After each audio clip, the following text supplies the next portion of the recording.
एक बार एक ब्राह्मण महाराज युधिष्ठिर के महल में जाता है और महाराज युधिष्ठिर से भिक्षादान का अनुरोध करता है। महाराज युधिष्ठिर के महल से कोई भी ब्राह्मण या कोई भी इंसान खाली हाथ वापस नहीं जाता था, क्योंकि वे न्यायप्रिय और दानवीर थे। उस समय जब उस ब्राह्मण ने उनसे भिक्षादान का अनुरोध किया तो महाराज युधिष्ठिर किसी काम में व्यस्त थे। इस वजह से उन्होंने उस ब्राह्मण से विनम्रतापूर्वक कल को आने के लिए कहा। यह सब कुछ बगल में बैठे भीम देख रहे थे। इसके बाद भीम बाहर जाते हैं और बाहर जाकर के ढोल नगाड़ा लेकर के बोलते हैं कि भैया युधिष्ठिर ने मृत्यु को जीत लिया।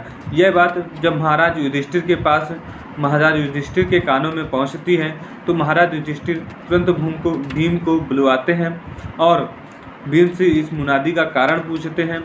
भीम बोलते हैं कि भैया आपने उस ब्राह्मण को कल आने के लिए बोला है, इसका मतलब है कि आप कल तक 100% जीवित रहेंगे, मतलब आपने एक दिन के लिए मृत्यु को जीत लिया है, इसलिए मैं इस बात की खुशी मना रहा हूँ।